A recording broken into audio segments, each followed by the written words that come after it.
Alright, now this one is talking about half-life. And remember, the formula for half-life is m of t equals m sub 0 times 2 raised to the negative t over h.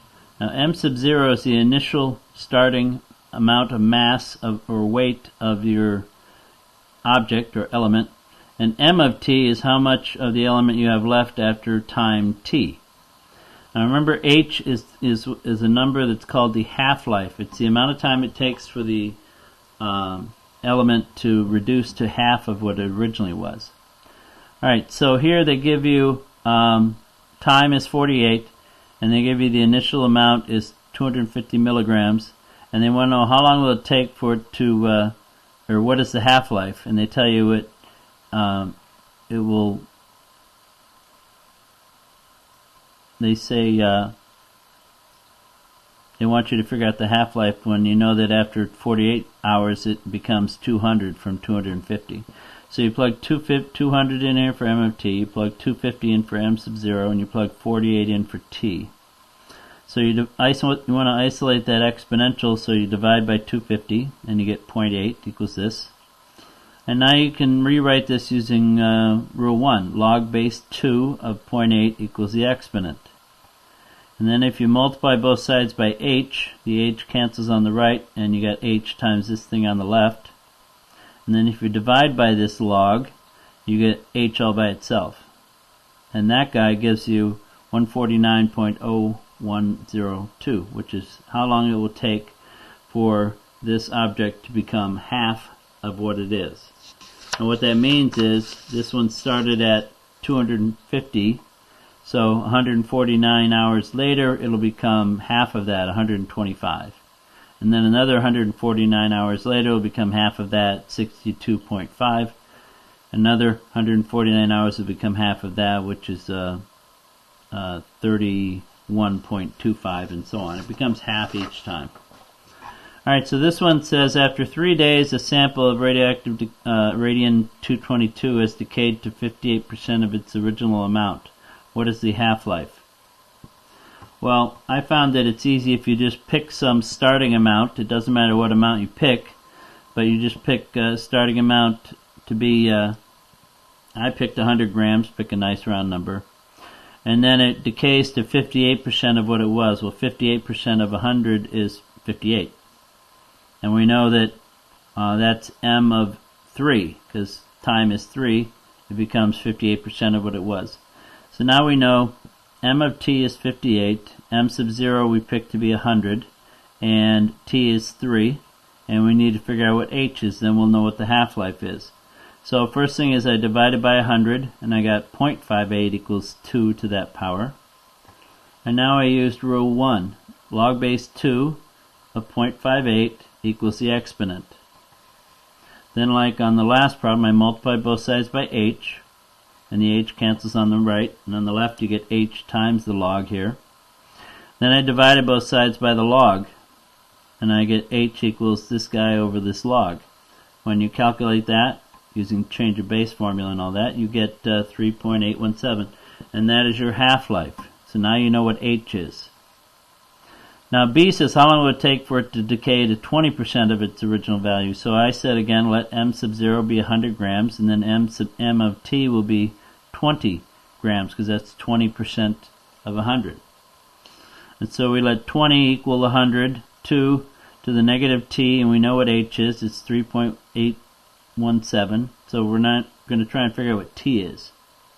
So we want to isolate the 2 to the exponent, so we divide by 100. We get 0.2 equals this. And now let's get that out of the exponent by using rule 1. Log base 2 of 0.2 equals that exponent. Now if you multiply both sides by negative 3.817, you get rid of the negative and you get rid of the denominator there. And this guy will give you your answer for t, which is 8.863. That is the amount of time, number of days it takes for it to become 20% of what it was. 27. A wooden artifact from an ancient tomb contains 65% of the carbon-14 that is present in living trees. How long ago was the artifact made?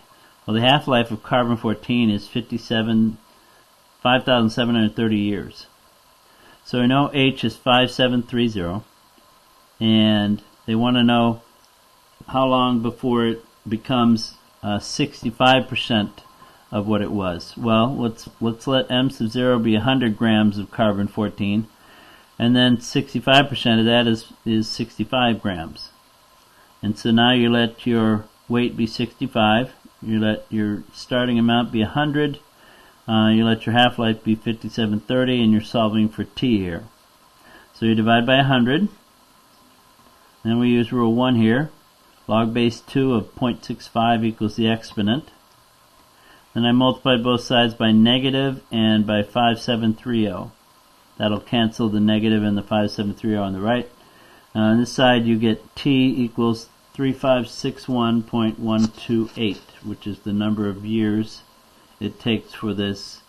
This is the number of years the wooden artifact is old. That's when the wood that was used to make this ancient tomb was cut down. That the tree that was used to make it was cut down 3,561 years ago. Alright, the half-life of radium-221 is 30 seconds. So H is 30. How long would it take for 95% of the sample to decay? So if 95% goes away, that means it's only 5% of what it was. So I picked 100 grams again, just as some nice number, and then 95% of it being gone will leave only 5% left. So we know that the amount after time t is 5. We started with 100, and we got 2 raised to the negative t over h. H is 30. So you want to isolate that exponential by dividing by 100, and you get 0.05. And now I used rule 1, and I wrote log base 2 of 0.05 equals the exponent. And then if you multiply by negative 30 on both sides, you get this guy equals t, which is 129.658 seconds, or 2 minutes and 9.658 seconds later. Okay? And so if you look at this one, if you start out with 100 grams, 30 seconds later you have 50 grams, and 30 seconds after that you have 25 grams, that's a minute later. And then 30 seconds later, at a minute and a half, you have 12.5 grams. Right? And then 2 minutes later, another 30 seconds later, you have 6.25 grams. So after 2 minutes, you have 6.25 out of 100. And we wanted to know how long it would take to get to 5 grams, and so just a little bit longer and you get down to 5 grams. And that makes perfect sense to our calculations that we had.